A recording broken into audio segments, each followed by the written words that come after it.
தோழர் தேவி ஒரு ஆசிரியராகவே நமது சங்கத்தில் செயல்பட்டவர், நேர்மைக்கு சொந்தக்காரர்,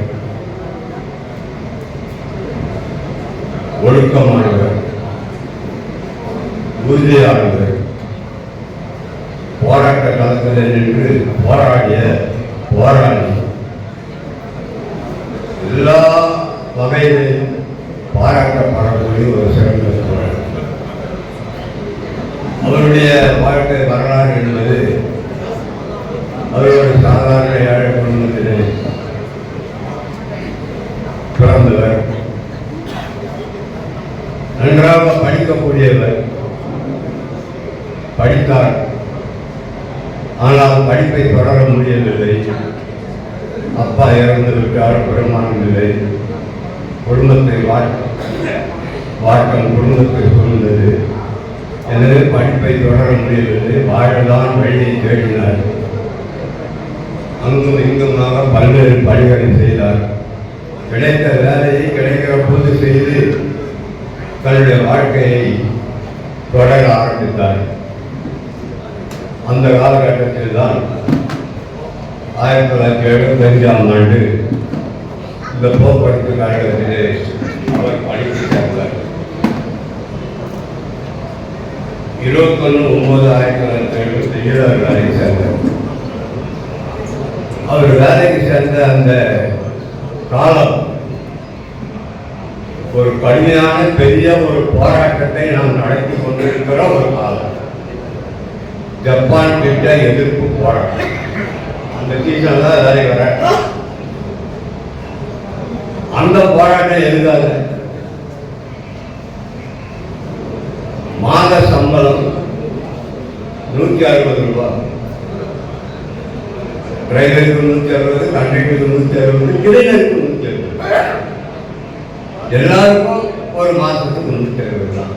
இதுதான் ஜப்பான் திட்டம். கண்ணுடைய ராமச்சந்திரன் நம்ம தலையில தேய்க்க பார்த்தோம். அதை எதிர்த்து ஒரு கடுமையான போராட்டத்தை நம்ம நடத்தணும். ஆயிரக்கணக்கான பேர் வெளி மாநில வெளி மாவட்டங்களுக்கு இடமாற்றம் செய்யப்பட்டார்கள். நூற்றுக்கணக்கான பேர் சிறைச்சாலைகளிலே அடைக்கப்பட்டார்கள். யார் யார் ஆப்ஷன்ல கையெழுத்து போடலையோ அவர்களை எல்லாம் இடமாற்றம் செய்து கடைசியில் தொழிலாளிகளை அச்சுறுத்தி ஆப்ஷன்ல கையெழுத்து வாங்கி பல அநியாயங்களை அக்கிரமங்களை செய்தார்கள். அதுக்கு அடுத்தது நீங்க பார்த்தீங்கன்னு சொன்னா எமர்ஜென்சி வரலாறு நான் போல டாட்டா சொல்றேன். எமர்ஜென்சியிலே நடந்த கொடுமை கொஞ்சம் எல்லாம் நடந்தது. தொழிற்சங்க இயக்கம் செயல்பட முடியாத ஒரு நிலை, தொழிலாளிகளுக்கு கடுமையான தண்டனைகள் எல்லாம் கரெக்டா இருக்கணும். நிமிஷம் தவறாம வண்டி வரணும், நிமிஷம் தவறாத வண்டி போகணும். இப்படிதான் செய்வதுதான் நாட்டுக்கு நல்லதுன்னு அன்றைய வாதாடுறவங்களா இருக்காங்க.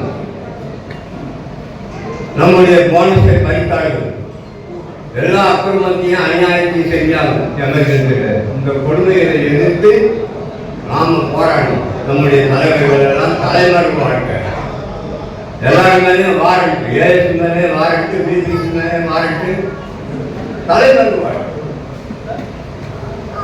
இப்படிப்பட்ட காலகட்டத்தில் இந்த போராட்டம் அது முடிஞ்சது. எமர்ஜென்சி போச்சு. ஜனதா கவர்மெண்ட் வந்தது. மத்தியில் வந்த உடனே அண்ணா நகரத்தை போல ஒரு தொழிலாளி டிரைவர் இடமாற்றம் செய்யப்பட்டார். இடமாற்றம் என்பது பெரிய விஷயம் இல்லை. பக்தர் தளத்தை கூட இடமாற்றம் செஞ்சிருக்காங்க, பக்தர் தளத்தை கூட சஸ்பெண்ட் பண்ணியிருக்காங்க. பல மாதங்கள் அவர் சஸ்பெண்ட் இருந்தார். அவரும் அதெல்லாம் நடந்திருக்கு. ஆனால் ஒரு சாதாரண விஷயத்துக்கு ஒரு சாதாரண தொழிலாளி இடமாற்றம் செய்கிற காரணத்துக்காக ஏற்பட்ட வேலை நிறுத்தம், 3 நாள் வேலை நிறுத்தம் சென்னை நகரில். சுகாதார கவர்னர் ஆட்சி. அப்போ எல்லா சங்கத்தையும் அரசாங்கம் சரி பண்ணி வண்டியை ஓட்ட முயற்சி பண்ணுது. சிஐடி மட்டும் மறுக்குது.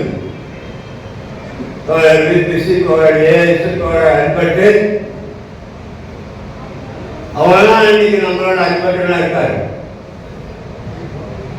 நாம வண்டி எடுக்க முடியாதுன்றோம். ஏதாவது ஒரு தொகை போடுறாங்க. ஒரு டிரைவரை டிரான்ஸ்பர் பண்ணா இவ்வளவு ஏதாவது நடக்குமா? நீ எமர்ஜென்சியில் எங்க வேலையிலிருந்து கொள்ளடிக்க பணம் எவ்வளவு? அநியாய தண்டனைகளை போட்டு அபராதங்களை போட்டு பறித்த பணம் எவ்வளவு? அதையெல்லாம் இப்ப நீட்டு கொடுக்கணும். கொடுத்தா வண்டி வரும். சுகாதியா கவர்னர் மாளிகைக்கு தலைவர்கள்லாம் அழைத்து பேச்சுவார்த்தை நடத்தினார். நான் டிரான்ஸ்பரை ரத்து பண்றேன், நீங்க போய் வண்டி ஓட்டுங்க, இல்லைன்னா உங்களை எல்லாம் நான் கூட்டிட்டு அரசு பண்ணி ஜெயிலில் போட்டுருவாங்க. டிபிசி கவர்னரை பார்த்து கேட்டாரு, எங்களை நீ ஜெயிலில் போடுறியா? போடு. நீ எப்ப உங்க ஊருக்கு போறதுக்கு தயாரா பாயும் படுக்கையும் குட்டி வச்சுக்க. நீ வச்சிருக்கிற ஆளு காங்கிரஸ் கவர்மெண்ட் போய் ஜனதா கவர்மெண்ட் வந்தாச்சு. இவரு காங்கிரஸ் கவர்னர். நீ பாயம் படுக்கையை குத்தி வச்சுட்டு இருக்கிற ஆளு என்ன போய் ஜெயிலுக்கு போடுங்க, அதான் முடிஞ்சா போட்டு போறேன். அப்படி நடந்த 3 நாள் வேலை நிறுத்தம். இந்த வேலை நிறுத்தங்கள் தான் அதில் அவர் பங்கேற்றிருக்கிறார், பார்க்கிறார், ஈடுபடுறார். இதெல்லாம் பார்த்துதான் அவர் சிஐடியின் பால் ஈர்க்கப்படுறாரு. சும்மா வரல. அவர் சங்கத்துக்கு போராட்ட களத்திலே இருந்து, போராட்ட அந்த உணர்விலே இருந்து, யதார்த்தத்திலே இருந்து அவர் குறிச்சத்துக்கு வரார். அண்ணா நகரிலே பாண்டுரங்கன் என்கிற நம்முடைய தோழர் அவர்தான் அந்த பெண்மணியிலே தலைவராக இருந்தார். நல்ல தோழர் தான். ஆனால் அவர் தவறு செய்து விட்டார். அது சங்க ரீதியாக ஏற்றுக்கொள்ள முடியாத தவறு. எனவே நாம் விவாதித்து சங்கத்திலே முடிவெடுத்து அவரை நாம் வெளியேற்றினோம். அவர் போனால் அண்ணா நாங்கள் பாதிக்கும் என்று நினைத்தோம். பாதித்தது பரவாயில்லை முடிவு பண்ணும். ஆனால் ஒரு சில மாதங்களில் தோழர் பக்தவிச்சலம் தன்னுடைய அடையாளத்தை காட்டுறார். வர அப்படிதான் நம்மளோட இணைகிறார். அப்படிதான் கமிட்டியில் இருக்காரு, கமிட்டி தலைவர் ஆகிறாரு, சங்கத்துக்கு வராரு, சங்க நிர்வாகி ஆகிறாரு. போக்குவரத்து மாநகர போக்குவரத்து இன்றைக்கு ஓடக்கூடிய இந்த போக்குவரத்து 2ஆக பிரிக்கப்பட்டது. ஒன்று பலதான், ஒன்று அம்பேத்கர். அம்பேத்கர் சங்கத்துக்கு அவர் செக்ரட்டரியா போறாரு, அதில் நிர்வாகி ஆகிறாரு, பணியாற்றுறாரு. மீண்டும் 2 ஒன்னா சேரும்போது ஒன்றுபட்ட சங்கத்திலையும் பொறுப்புல வராரு. இப்படி தன்னுடைய வாழ்க்கையில் ஒரு கஷ்டமான நிலையிலிருந்து, வறுமையான நிலையிலிருந்து தொழிலுக்கு வந்து அந்த தொழிலை தன்னை ஈடுபடுத்தி தொழிலாளர்களுடைய முன்னேற்றத்திற்காக வாழ்நாள், அவர் வாழ்ந்த நாள் நிமிடம் வரைக்கும் அவர் செயல்பட்டு இருக்கிறார் என்பதிலே நான் பெருமைப்படுகிறேன். அந்த அளவுக்கு ஒரு நல்ல தோழர் நாம் இழந்திருக்கிறோம்.